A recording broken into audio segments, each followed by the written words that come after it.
Recording is on.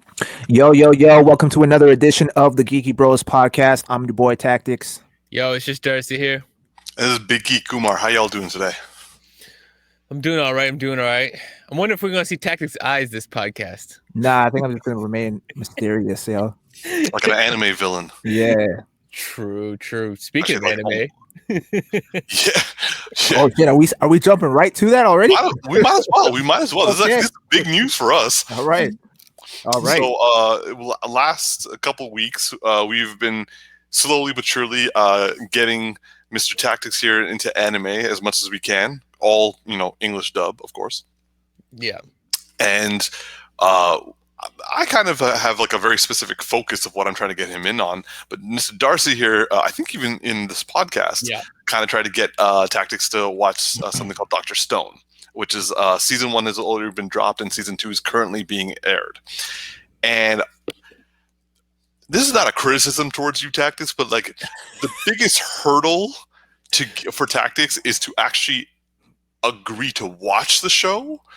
And then the next big hurdle is him to like continue to watch the show after checking out the first one and liking it.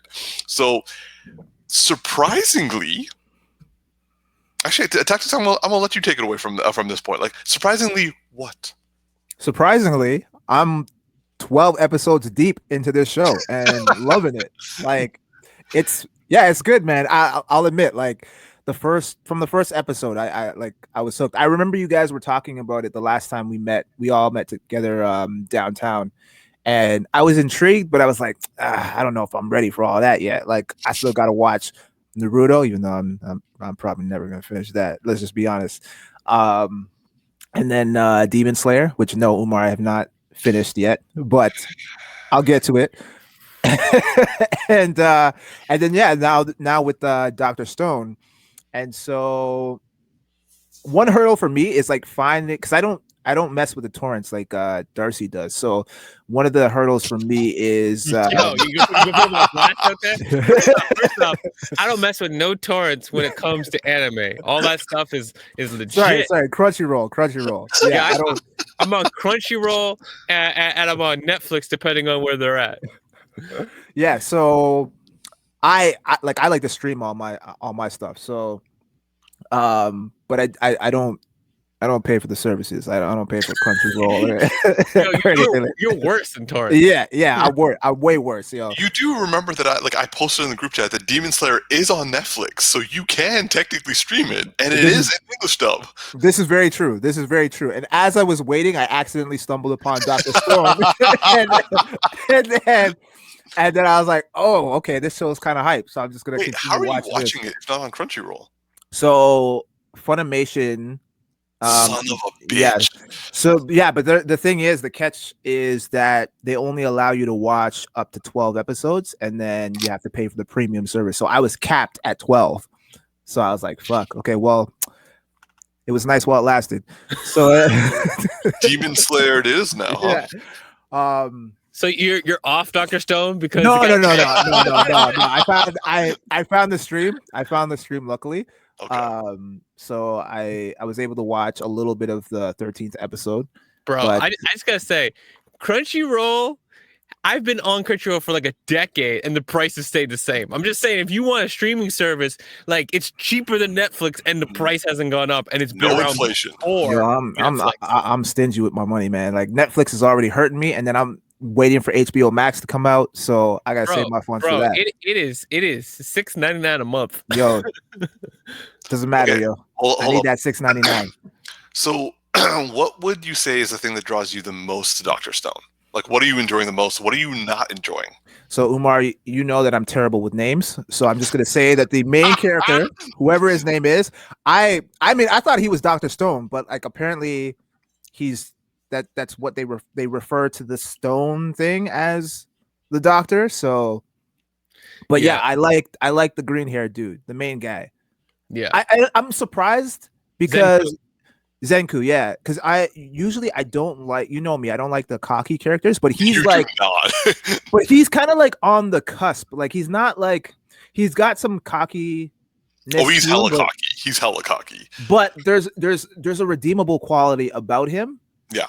that I like I just like his thought process because he reminds me a lot of Shikamaru. Did I say that? Shikamaru. Yeah, potato. But yeah, he reminds me of that dude, and I love that dude. You know, I love that dude. Yeah, right? yeah. And I just love characters who are super intelligent. Yeah, you know the thing is like Shikamaru is actually a really good comparison because it's not like Sasuke where it's like I'm arrogant and I think that I'm better than you, Yeah, and I'm self-loathing at the same time, which like cry me a river. Even though he has like a hard life, but I mean Naruto had the same hard life, and get over yourself. Fuck Sasuke, and he can go straight to hell. Yeah. Anyway, you were saying. But the thing I like about Zenku is that he's not even really he's like an arrogant personality from the external, but he's not really arrogant. He's just like, I actually just know this stuff. Yeah. But yeah, he's like a mad evil genius who just happens to be on the side of good. Yeah, bro. And that episode where like he supposedly died, I was like, yo, how is he gonna get out? I'm like, I can't call it. I don't know what's going on right now. And I'm like, did they just kill off the main character? I was like, yo, if that happened, I'm checking out. I'm done with this show, yo. But then the way they brought it back and like how they explained how that happened and how he was revived was actually, I was impressed. I was like, damn, that's top notch shit.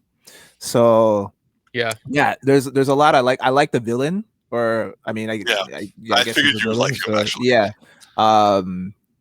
Yeah, he's dope, and I can't wait to see them kind of interact again and see how. I love when like Brain is up against Brawn, and like the way that you like someone who of that intellect can kind of outsmart someone and get the upper hand based off of just sheer wit and like ingenuity alone, right? So you can't even wait till you start seeing the end of the season and like the master plan. It's so good. I gotta say, for me, like I don't get me wrong, I love Zenku, but like I love Chrome and I love Senku's best friend. Like those two, like I just relate to those guys a lot. Sorry, who's Chrome again? Chrome is the scientist, like the budding scientist. Okay, yeah. And then the old dude who keeps taking his clothes off all the time. Yo, that guy is dope. You would think that after I just said that statement. I know. Actually, no, I love him. I love every time like he's like, you guys make me feel young again, and then like and like anytime he's like blown away because he's like this old guy, this craftsman who's really good with his hands, really good at like breaking something down, like reverse engineering something. And he's just like that wise old dude, right? And then he's kind of like done. And then they come in showing all this new science, and he's just like, and takes off his clothes. He's like jacked to all hell. I love he goes like Super Saiyan every time he gets like a new idea. Yeah, that character is amazing. Nah, man. Anything you don't like about the series? Like from where I'm at right now, I would have kind of liked to see a little bit more action, but I get that they're kind of building to a lot of stuff, and it's not like that's not the main priority of the show. The show is heavily influenced and science-based. It's very science-based, right? Which I appreciate a lot, just because it's kind of a refresher for me in a lot of ways, and like I'm learning as I'm watching too, because apparently it's pretty accurate. Honestly, I wish I was a teacher, so like, or a substitute teacher. So like, if I didn't want to like do a science class, I just like put an episode of Dr. Stone on and like have them all take notes. Yeah, it reminds me kind of like of Cells at Work. Only the story is a progression as opposed to it being self-contained. Yeah, each episode is its own self-contained story. But I really enjoy it. I like it.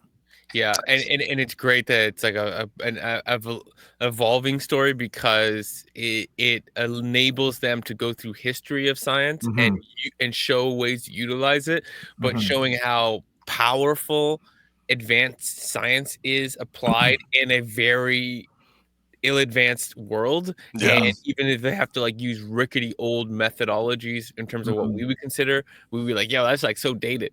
But it's just like the new thoughts and the old tech. It's just like, yo, it's dope. Yeah.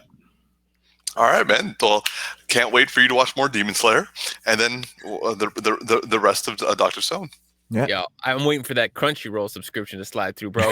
Both of us can hook you up with Dude, like, frankly, you can use my account if you want.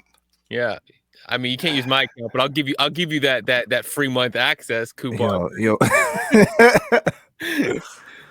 Let me work my way through what I have on Netflix, and then I'll get back to you on that. All right. Well, moving on, we're going to hit the geeky news that has happened this week, which frankly not a lot has happened this week, but nonetheless. The first bit was the Godzilla versus Kong trailer dropped, and then immediately afterwards, like I think it was like a day or two later, it was told that the movie was delayed. Oh, I didn't hear that. Oh, really? I didn't know that. It was like 2 days. Like everyone was like, "Yo, that trailer was dope," and then like 2 days later, and you won't be seeing it anytime soon. Wait, when is it coming out now? Hold on, let me find that out. Actually, why was it delayed though? I think just because why everything was delayed. Like literally, it's been nonstop news of delays. Like the only thing that has not been said to be delayed is going to be our next topic. But like, so just saying about like the Godzilla versus Kong trailer. To be honest, I don't care about the series. I don't care about Godzilla. I don't care about Kong. I found both movies to be meh. Like I think I found Kong to be enjoyable. Like it had definitely some like. It was enjoyable. I was meh about Godzilla, but whatever. And then this movie is just like, if they actually show them like duking it out in some awesome monster fight, yeah, I'll have a good time. But like other than that, I'm like meh. So for me, I was just like, yay, something to watch on YouTube. Yo, don't hold back, man. Tell us how you really feel. How about you guys? What did you guys think of the trailer? Yo, I mean, I'm kind of on the same boat as you, Umar, in the sense that while I don't really care about this series all that much, because to be honest, like the Skull Island and Peter Jackson's King Kong is all kind of blurred and like meshed together. Like I don't know which is which really. I did see Skull Island. I didn't see Godzilla Gods and Monsters or whatever it was called. I am kind of intrigued in terms of just like how this is all going to play out, because now I'm hearing rumors of like there's like a Mecha Godzilla or something like that, and I'm like, oh, okay, that could be kind of dope. But I mean, if COVID wasn't a thing, would I be rushing out to theaters to go watch this? Probably not. So yeah, I mean the trailer looks fantastic. I'll give it that. Like I loved a lot of the images that I saw, and everything looks really over the top and crazy, and it could be a good time. But I mean, again, I'm not rushing out to really go see this. So if it's delayed, all right, just to speak on that. So it's not as big of a deal, but so the movie was originally slated for May. It got bumped up to March, and now it's been postponed to March 31st. So that's barely a delay. That's a scheduling choice. That is literally them just lining things up. So because like I know that they have a lot of stuff, because like we're not gonna review it right now, but they dropped that same day trailer with all of their like different movies that they're gonna be dropping this year, and they're saying same day in theaters as they're dropping on HBO Max, right? And some Mortal Kombat trailer though, Darcy. Yo, I mean, I know you're feeling that. I'm actually let me slide after that in a second. So the Godzilla and Kong thing. So I actually enjoyed both the Godzilla, like what was it called again? He's like the Skull Island. No, that's the Kong one, the Godzilla one. Gods and Monsters, or Gods and Monsters, something like that. Like the one where he's like, I thought there was like a subtitle, but anyways, whatever. You know what I'm trying to say? I can't get the word. But, King of Monsters. King of Monsters. So I enjoyed those two films for what they are, right? For me, it's like if I'm going to watch Godzilla, I'm pretty much just expecting popcorn, right? Like I don't have a high bar. It's just like have fun. And the Kong one was better overall, But the Godzilla one was kind of in a way similar, but not as good as your what's that first one of the two series? Big giant mechas and aliens. Pacific Rim. Yeah, Pacific Rim. So I hated the second Pacific Rim, but I love the first one. Didn't even watch the second one. The second one was garbage. It's trash. Yo, it's such trash. It looked like it. Here's one thing you can't do, and it looks like both the Godzilla trailer and all the other the monster, the King of Monsters and the Kong one did. You have to film these giant characters from perspectives of humans. You have to do it from like in a building, in a helicopter, or like on the ground, right? And that Pacific Rim 2, they're filming it like a video game, like aerial stuff moving around. You're like, this doesn't feel real. And then they're faster. I'm like, the whole point is they're slow and heavy, and now they're like moving like ninjas. Like, it makes no sense. like they made them out of tin now? Like, what's going on? But anyways, I think this trailer looks awesome. I've gone down a rabbit hole already on YouTube of like of what's like the monsters, because I so here's the thing.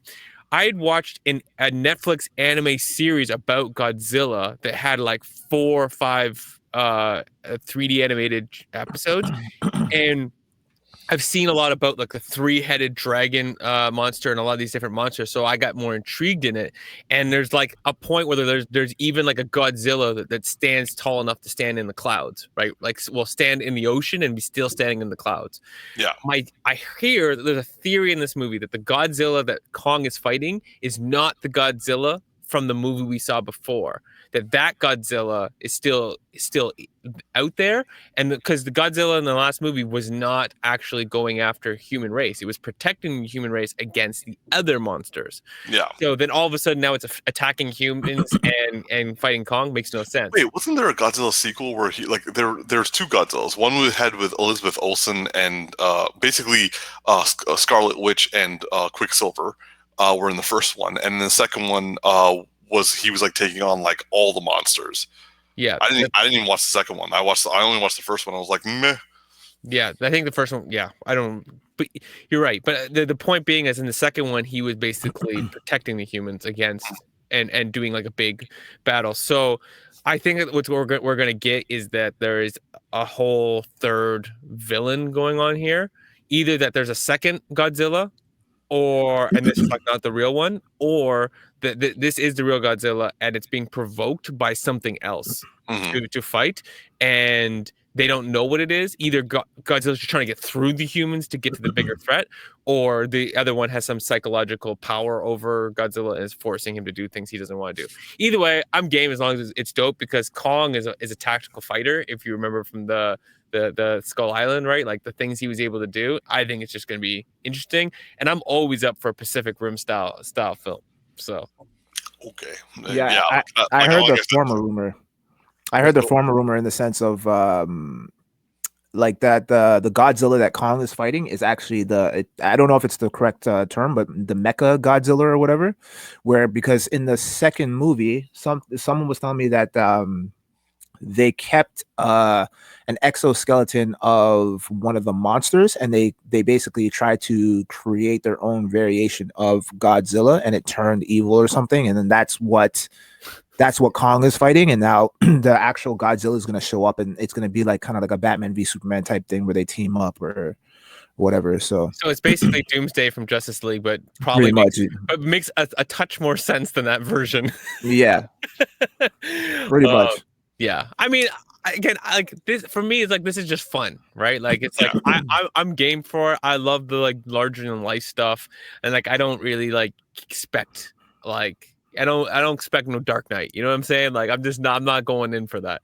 And to Tactix' earlier point, the Mortal Kombat, so they drop more like visuals to it, and I'm hyped. Like we got a second view at like Sub-Zero standing like from behind in an alleyway, and him raising his hands right in the I love how it's like they're really specific about their details. Like the way he was holding his hands, like is a very, it's something I remember from the games and stuff like that. And he's like raising up all the water around him, and then we got to see like the thing that he was doing with the ice, we saw a clip before, but we've seen more of it, and it looks like he's building like an ice sword. Like he's like basically going one hand and building up the sword. I'm just looking forward to seeing more of it because it looks like it's dope. We got to see clips from the opening scene, which is I know that they're taking this from the YouTube. You guys remember the Mortal Kombat YouTube show that they did? The one that was like live action. It was really Machinima, yeah. So that I can tell they're taking from the Sub-Zero Scorpion, and they're gonna open the film because I just heard some stuff that's how they're opening the film. How their origin is that Sub-Zero's either mind is taken over or he's told to like go and kill Scorpion's clan because of something like some deal with the devil or something like that. So they go in and they assassinate all of Scorpion's clan, and Scorpion comes home from doing something, and his like kids and his wife are like brutally murdered and when he comes home to the house. And then he goes to fight Scorpion's clan, he dies and makes a deal with the devil and comes back as Scorpion. And I could tell they're going to open with that, and they have two great actors who can do martial arts for that. So I'm hearing that it's going to be brutal. I'm hyped for the Mortal Kombat. I'm just because it looks like it's going to be much better than the original. I'm hoping. So my question is, because these movies are going to be released on HBO. Oh well, I don't know, not Godzilla, but Mortal Kombat and like The Matrix and all that other shit. Yeah. And also like Justice League, which now has a release date, which is close to someone's birthday. Yes, it is. The day after. Does this mean that we're not going to be getting any delays with those movies particularly because they're okay? Yeah, like because they're like all the online stuff has been dropping appropriately on time. Yeah. So HBO Max, the reason why they're doing such a big reveal is because they want to be able to like say that we're releasing this all right now. Yeah, because I know they're doing a theatrical release as well. Yeah, that's their whole same day. They're dropping it in the theaters as they're dropping it online. But I mean, like, what theaters, right? Like, basically, like if you have a theater open, you can go watch it. But really, they're investing 100% in trying to get like hundreds of millions of people to sign up for their subscription service. So basically, home theater. Yeah. Which is not available in Canada. Like, I don't know how they're going to do all this, but they're not going to plan out, like, they got to get what Netflix has, which is get it out everywhere in the world. Yes.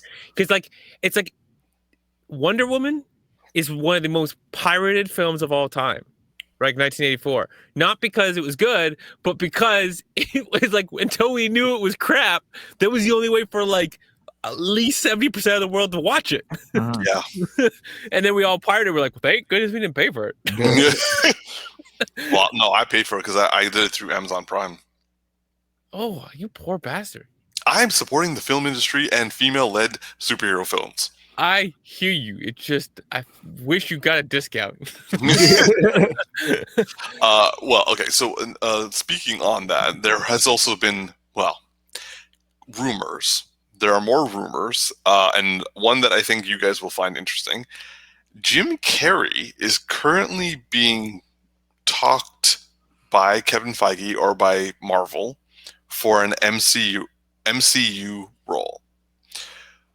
My question to both of you is, what would you want that role to be? Either hero or villain, which character, either Fantastic Four, like X-Men, or the current MCU iterations? And also, what DC character would you want him to play if he was like, if DC was good and also they had him? The Riddler. We're gonna have to do that one more time. All right, you go first, Tactix. I actually don't know. I for MCU, shit, man. I feel like if he was a little bit younger, I wouldn't mind seeing him as like Green Goblin if they were to introduce him in the Tom Holland version. Yeah. But I feel like he's a little bit too old for that role now. Not really. You don't think so? No. Well, look at Willem Dafoe. Yeah. Yeah, yeah, that's true. And he's such a like crazy character, and he's not really like super age specific because like you have the Green Goblin and the Goblin, right? And so like he can kind of go. I don't know. I just feel like that character, the way that it looks and stuff like that. Yeah. Yeah. Doesn't feel Okay. No, honestly, Tactix, the reason why I'm pushing for it is because that was my suggestion. I wanted, Oh, really? I Okay. wanted him to be, because we haven't seen Norman Osborn in Tom Holland's Spider-Man yet, and I'm like, he would, and if he did it seriously, not like how Willem Dafoe did it, if he actually did like a serious, really scary, he could do scary, and yeah. Yeah, I agree with that. Darcy? Dr. Doom. I just want to see your reaction. Because you're like Fantastic Four, and immediately my head went with Dr. Doom. I don't really know who I'd want to see him as. I'm even Googling characters, and I don't have like a strong, because like it's hard for me to unsee him as the Riddler. You know what I mean? I can very easily see him as not the Riddler, because he wasn't the Riddler for me. Yeah, I know that version of the Riddler is always kind of stuck in my head. Let me ask you a question. Do you think he would do good as a Moon Knight? No, they already casted Moon Knight. I don't know. I got nothing, bro. I'm literally going through Google here, and I'm like, I remember Moon Knight was kind of crazy, right? Okay, cool. There you go. He's reaching at this point. Yeah, I was like, I will say, if he was supposed to go in DC, and if it was like I wouldn't mind seeing him as the Question, to be honest. Ooh, I kind of like that, but I kind of don't. Why?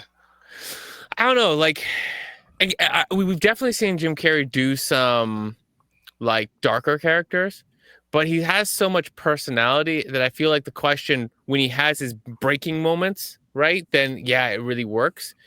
But I also kind of feel like he doesn't have the I don't know, it's not swag, it's not regal, but there's something about the Question that is like that old school neurotic. charm. He's neurotic, but that old school like charm. Suave. No, you think the Question is suave? No, he said that. I didn't say that. Oh, okay. Sorry. I was like, what? It's gonna sound weird, but when Nicolas Cage did the olden day version of Spider-Man in the movie that just came out, Spider-Verse? You mean the film noir Spider-Man? Yeah, film noir. I couldn't get like what it is, like the black and white version. Yeah. That kind of era, kind of tone is kind of in Question, and I just don't see Jim Carrey pulling that off. I'm sure he could surprise me and completely kill it, and then I'd be like, oh yeah, never mind, forget what I said. But there's a part of me that kind of goes like, would he kill it or would he not kill it? But I do like it, but there's part of me that feels like if he doesn't get it quite right, it's gonna come off really bad. Like it's gonna flop.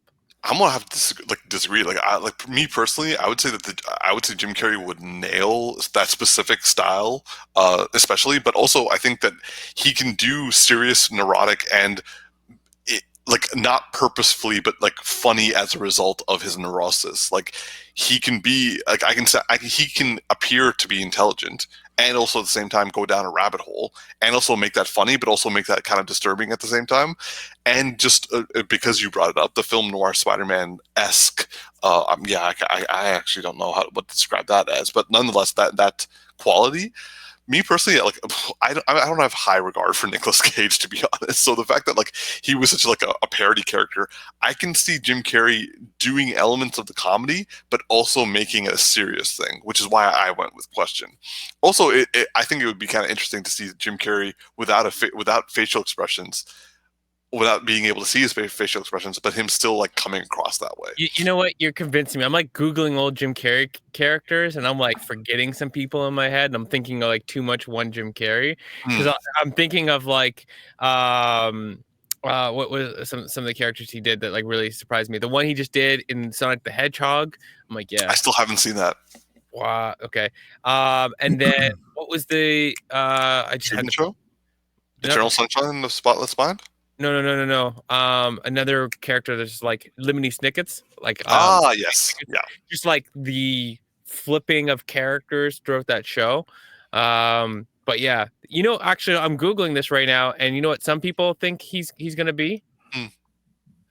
Take a guess. Who people? Big bad villain. Who do you think that people are suspecting right now? Well, we both said. Well, I agreed with Tactics. I was gonna. We both said Norman Osborn, so I'm assuming not that. No. Kingpin. From MODOK. Magneto. Oh, Yeah. Oh, actually, yeah, I wouldn't mind seeing him do a Magneto, actually, because he would fundamentally redefine his entire career if he did that true. no, but he said MODOK. No, I know. I'm talking about what you said, Tactics. Oh, okay. Yeah. MODOK, yeah, I can kind of see that. Here's actually another random piece. Here are 5 MCU characters and 5 DC characters that people think that Jim Carrey should play. Okay. The Joker. No. MODOK. I know. Okay. I'm not suggesting specifically. I'm just going to react Jay to it. Garrick. Jay Garrick? Yeah. He's a little too young for that. Jay Garrick the Flash. Marvel's Crossfire. I don't even know the character. I barely know him. Umar, you'll love this one. Number 6, DC, The Question. So you're not the only one who thinks that. Booyah, This one blows my freaking mind. I never would have picked this one, and I never will. Marvel's Nova. I mean, I guess. Yeah. Guy Gardner. I almost would agree with that one, but I don't. No. He's not enough for it, but there's something. He's not a jock. Like, he can never play a jock. Yeah, I know. That's the thing. He's not a jock, but the stupidity part, like the humor part, like I'm like, yeah. Marvel's Chameleon. Ooh. I don't know this character, but a chameleon sounds like Jim Carrey 100%. You've seen Spectacular Spider-Man. Chameleon was in that. Oh yeah. Yeah, but not that version. That version was too subdued. I feel I want to say like take the guy from The Boys, the one that was changing bodies, and like Jim Carrey. You know what I mean? Like, but not like as dark as The Boys. You know, like but like in the craziness. Plastic Man. Interesting.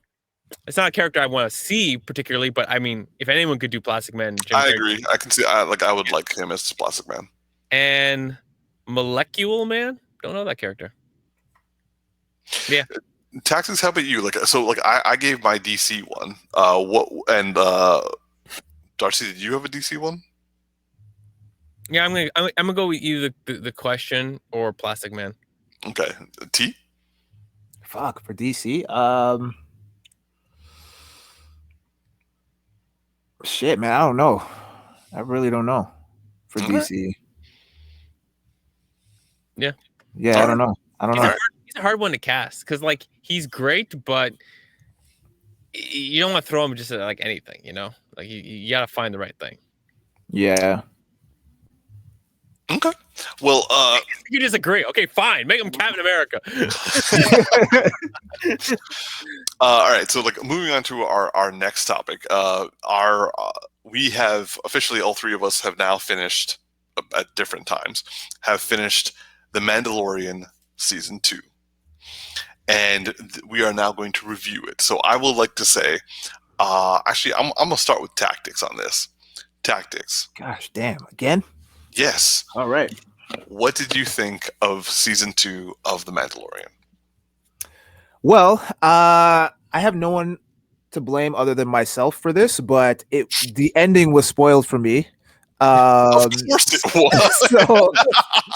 So when that epic showdown or that epic scene happened, it was very underwhelming for me because I had already anticipated it coming, but I loved it nonetheless. I just know I would have appreciated it a lot more had I not been bombarded with thumbnails and like, what YouTube. Scene specifically are we referring to? So the scene I'm referring to is when Luke Skywalker shows up and just murks every fucking dark clone in the building or the station or whatever that ship was.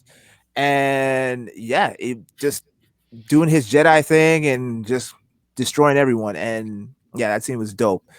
But it was ruined because that's usually what happens when people get, YouTube YouTube channels and they want to start making discussions and reaction videos and stuff, and they put all that shit in the thumbnails and it just ruins it. So yeah, that was pretty cool. Sad to see baby or Baby Yoda go, or Grogu. But I'm sure we will see him again. So yeah. What's up with Mandalorian taking off his mask though? Like he like went against his code. That's crazy. I understand he had to do it for particular reasons, but yeah, is that like what's the deal with the code though? Like I feel like he's the only one who subscribes to that belief. Did you see the episode where he met like those other Mandalorians and they found out that he was actually part of a religious zealot crew? I don't remember that. Did you skip, bro? I think that was before he stopped, and so therefore he doesn't remember. Yeah. Okay, so to recap, basically he meets other Mandalorians, and they're modern Mandalorians. Modern Mandalorians, and they're basically saying, like, you know, they take off their masks, and he's like, "What are you doing? You can't take off your mask, blah blah. It's not the way." And they're like, "Yeah, you're basically part of a cult, bro. Like, you're like that's the old way. Like that's not." Oh yeah, okay, I remember that. And then from that point, he's like kind of debating, and then he goes into that other one, and what's his name, the comedian, like in real life comedian, Bill Burr. Bill Burr basically makes that point that he has to wrestle with, which is like, yeah, you end up hitting a point where sometimes you got to throw that shit out the window, and it comes down to his like fatherly duties, right? Like, because he feels like a father to Grogu, and he gets that point where it's like, is my code greater than my parental feelings for this child, right? And he's like, also, you come this far, and you got no fucking other option. Yeah. Okay, so that was the one thing like about that episode I didn't really understand. How is it that this thing does facial recognition, but like doesn't identify the fact that he's not an Imperial officer? So here I went on a little like I don't know, rabbit hole on this problem, just seeing what people thought, and I don't say that this answers it. It's just this is like, this could be true. Like this could be an answer to it. It's an easy answer, but it could be. It's like the way that they put it this way is, instead of keeping a database of every soldier, they keep a database of everyone who's not supposed to have access. Because if you do the math, it's like that number's smaller. So, yeah, that was like kind of the anyway. The database in this one's outdated. But the other thing, though, it could be.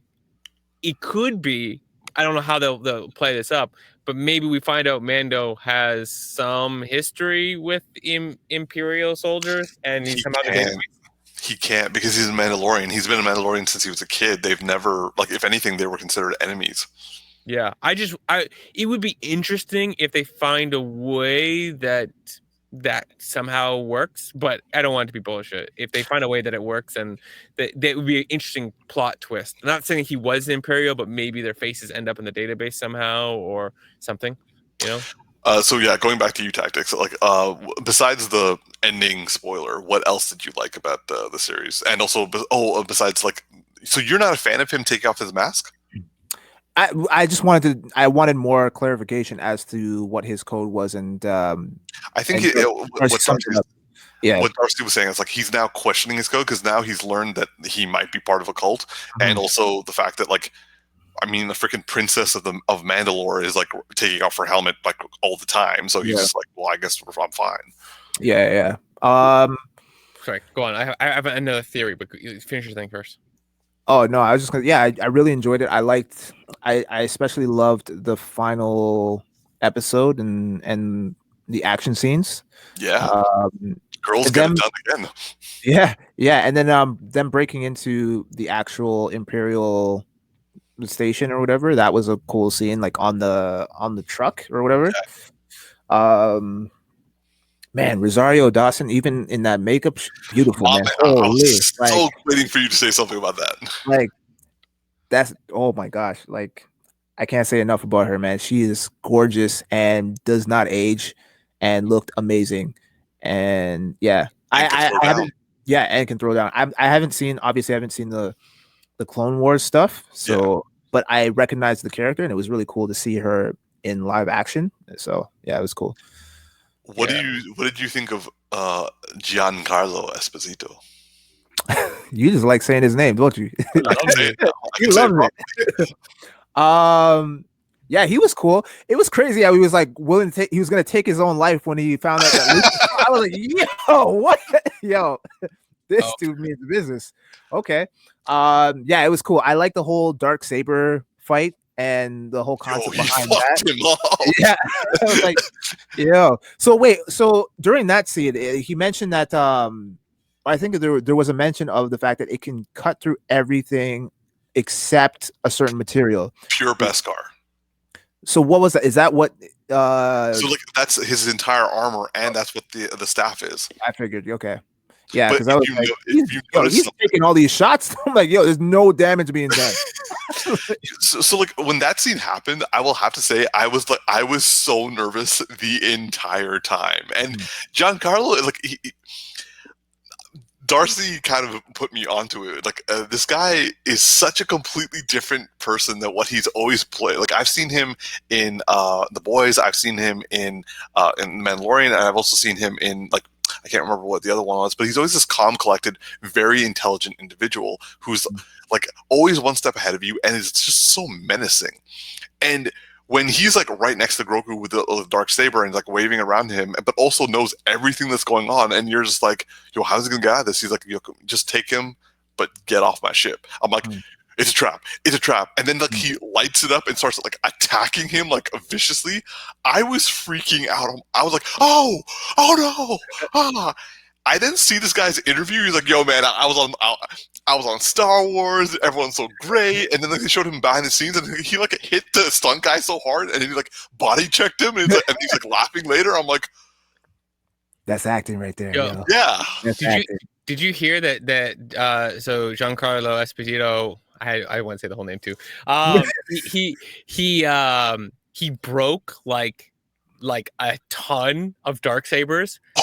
Right, like so he actually was fighting the stunt guy, and the thing was they were fighting with broken sabers because he was breaking so many of them, and the thing was the stunt guy like loved it, but they overall loved it because what happened was that it filmed better because the actual stunt guy, when they were fighting, he was really dodging real hits. They were taking real hits. They weren't holding back. He was breaking the sabers, and they were straight full contacting. So when he's actually dodging, and it has a really good feel to it. It's a little like it's slow but fast paced. It's not like your normal choreographed stuff. It felt real because it was very real. He was breaking the sabers, and they're really expensive. Apparently, like I'm gonna guess they're like $1,000 a saber, and the stunt coordinator was like, "Keep doing it, like it's gold." They can afford it. Yeah, it's Star Wars. Yeah, but they can't afford to make Luke Skywalker's face look normal. Yeah, that was tripping me up, man. I was like, that looks really off. Like, I feel like they could have done way better with the CGI on that one. Yeah, I gotta send you some stuff on this. Like, I can't get into all the details, but I watched the Corridor Crew, and they went into like trying to figure out what kind of technology they used, and what they think that they use is Disney created a deep faking technology just before the show that episode came out, and they announced the white paper on deep faking technology that they created. But the thing is that like they went in and they tried to do a CGI head replacement themselves because it's their VFX company, and it didn't really look. It looked kind of better, but not better. It looked bad. Yeah. So overall, like what I'm saying is that yes, Disney didn't quite get it there. But the other alternatives, given it's a TV show and the time frames they have, would have looked worse. So, yeah, but I feel like you could just hire like one of those YouTube guys that do the deep fake stuff on the regular, and it's harder than you think because deep faking works really, really well when there's very little motion. But there had to be motion. But during that scene, there wasn't a lot of motion. He was stationary. that they filmed it like that so they could do the deep faking, but the problem is that deep faking also works really well when there's very little expression, like in movement of your face, so you have to be talking very little. But I've seen them do deep fake with like interviews, like when they're doing interviews and like let's say a comedian's on like a talk show and he's doing an impression of like another comedian or whatever. They'll do the deep fake and there will be movement and it looks like almost perfect, like spot on to the actual person that they're trying to impersonate. So it's like, I don't know. I feel like they could have done a lot better with that. But also, like looking like in Captain Marvel and like any of the other MCU films, which is under Disney, they freaking have a time machine and de-age Samuel L. Jackson for the entire film. And like aside from the fact that when he was running and fighting, you can tell that he was like a 70-year-old. But like when he's like sitting and talking. And also, like the same with like Kurt Russell and with Michael Douglas, like all these people went through a time machine, and it looked completely natural compared to that. So again, going into this like a little bit, like when they do the movies, they have more budget and more time. So in a TV show, they have like kind of like a week or two to do the face stuff. When it comes to doing those like head replacements, like let's see even the other Star Wars where they actually like had to rebuild the guy that was dead, that stuff takes like months. And the way that they do it is they literally film somebody, cut their head out, and then build a 3D head. And the cost to just build the head, the geometry to actually like go and build it and to do all the science for it is like that would have been like half of their like television budget for the whole week. Right, for the whole episode. But like, bro, just for the head. The thing is, we have YouTube people that are doing this shit for less. Like that's my point. Like it's like, you know what I mean? You might as well just hire one of those dudes to do it. If like, you know, I gotta show you the guys a video because it's not as simple as you think, and that stuff just not. They wouldn't have the time. It doesn't even have to be man. Just do exactly that. Like, because like honestly, like, first of all, it's Lucasfilms. Also, this is the only thing coming out from like they have the time to delay this, and they have the money. Yeah, I agree that it could be better, but I also seen some people do the deep fakes for his face on this one, and it didn't look better. It looked worse. So it's just saying this is more complicated than it seems. Like it's. By the way, I had another theory for the Mandalorian face thing. Okay. Here's my theory. No, because it's like it just popped into my head, and I was like, this is actually a way more plausible theory that goes into if like his face is actually in the database and a logical reason that could be like a plot twist later. What if his father was Imperial and he just happens to look identical to his father? That's not possible because his father died in the Clone Wars and there was no such thing as an Imperial and they were only using clones. Nah, okay. It was a better idea as to how his face would show up there. But yeah, that makes it. I'm actually impressed that you know that shit, Umar. Like, wow. Not surprised, just impressed. Well, let's just say that before WandaVision came out, I was deep diving on Mandalorian because I was loving this season. Like, this season blew my fucking mind out a lot. I would say that the last two episodes especially, but the last episode was just like a pure geekasm for me. Like, I was flipping out the whole time. And also, I will say, I know I mentioned it earlier, but like, so we've all talked about, and I think we and also everyone I know have hated the Endgame's female empowerment scene. They're like, this is bullshit. And then we talked about how in The Boys they did a really good version of it, which was almost like. But the thing is, it still was like, oh, girls get it done sort of thing. I will have to say, The Mandalorian season 2 did a perfect example of women empowerment. No one said anything. We just had 4 women.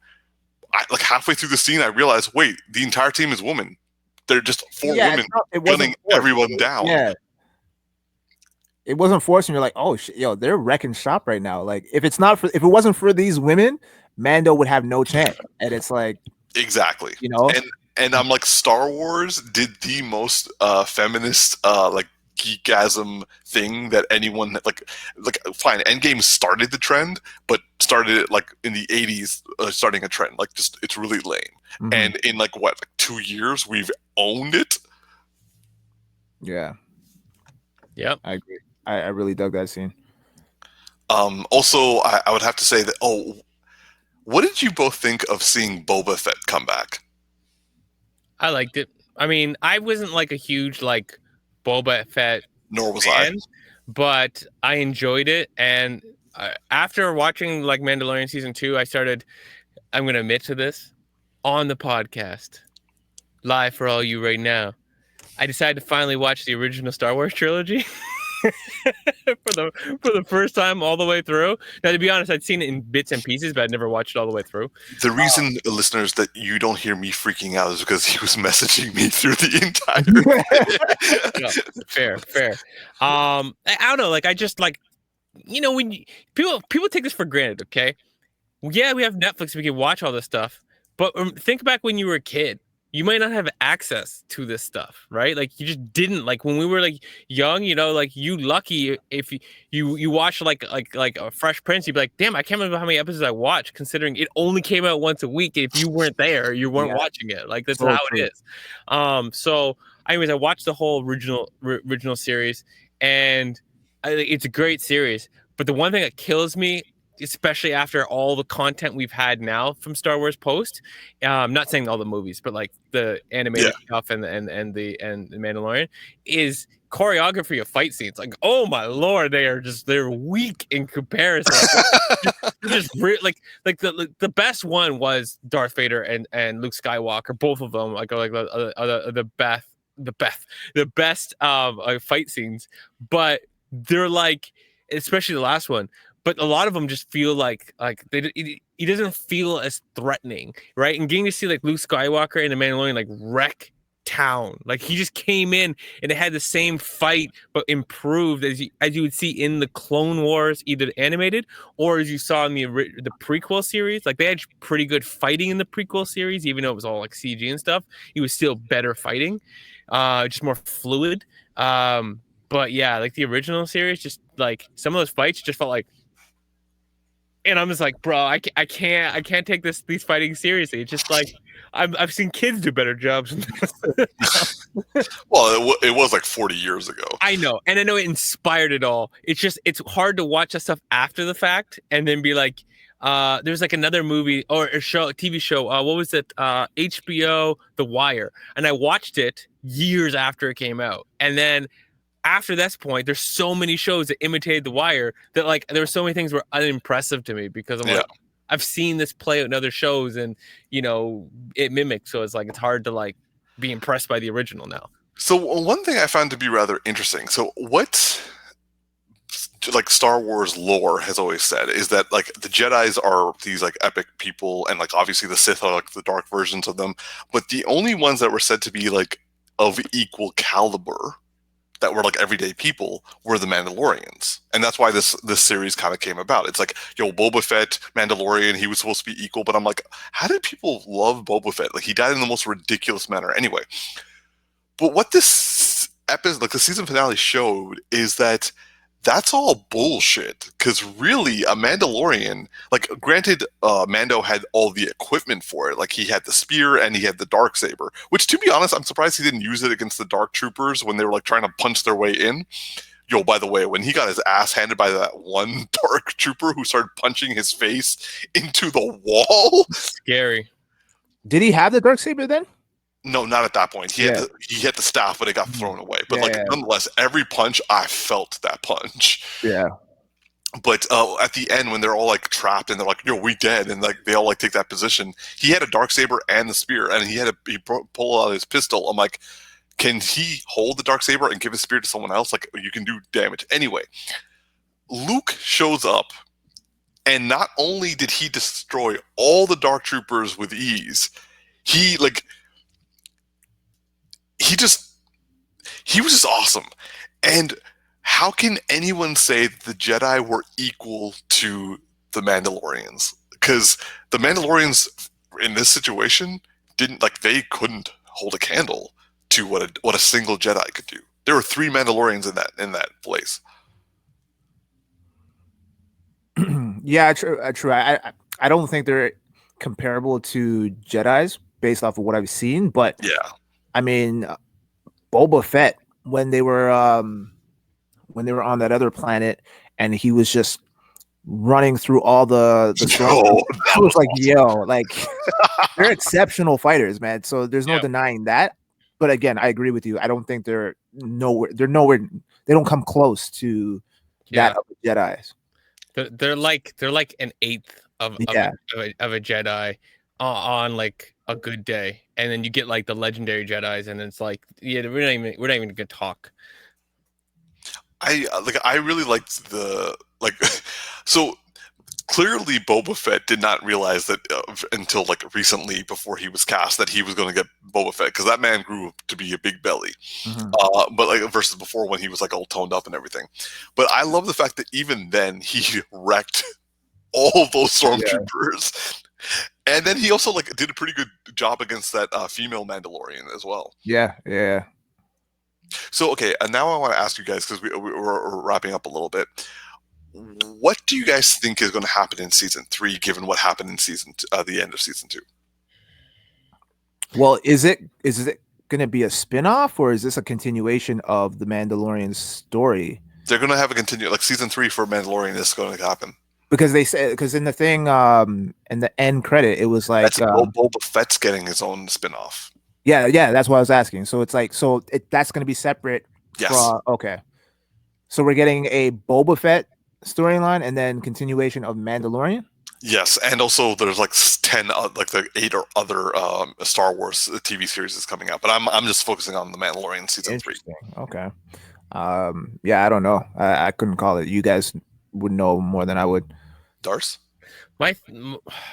I'm really debating on what's going to come, because I'm really like, are we going to go a period of time without Grogu, and or is that going to happen in like a little mini series, and then we're going to have Grogu back, and like they're going to like find their way to meet up at the beginning of the show? I'm really uncertain as to how and where they want to take this. For me, go on, please. No, you go ahead, man. For me, I'm interested in the idea of them reclaiming Mandalore, especially now with like Imperial equipment. But I'm not sure I'm happy with the fact that Mando and Bo-Katan are now going to be like fighting for rule of Mandalore, because like he was the one who defeated Moff Gideon and therefore has the right to the Darksaber, so therefore he is the heir to the throne of Mandalore. I'm not a huge fan of that. But it would be interesting for them to like retake Mandalore and have Grogu come and help him, because he senses his father is in danger.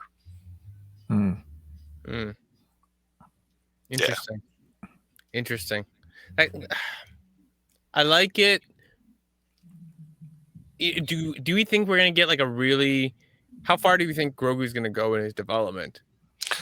I don't know, because frankly, I'm a little worried for Grogu, because Kylo Ren in the sequel series killed all of Luke's students. So if Grogu was his first student, I'm just like, I heard the rumor that people speculate that Grogu is not going to be in the Kylo Ren's killing, right? Like I'm hoping so, because otherwise that would be devastating. I feel like, why would you set all this character up to have him die to the hand of Kylo Ren, especially when like I know that like they're trying to kind of retcon everything that happened in that series anyways.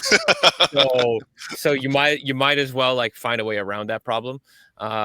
He could just like bail up on the Jedi and then live on Mandalore with Mando. Yeah, like if he leaves before the Kylo Ren moment, which would make total sense because of Mando, then yeah.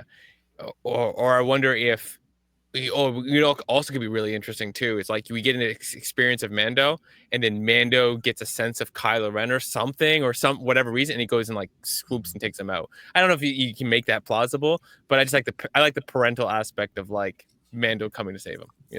Not like at the moment, but like I don't trust these people. You're coming with me.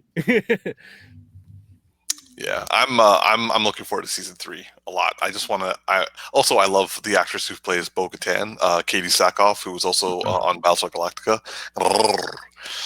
This is my Starbuck. Wow. Okay, well that's an end right there. All right. This has been another edition of the Geeky Bros Podcast. I'm your boy Tactix. Yo, it's just Darcy here, creeped out by Umar.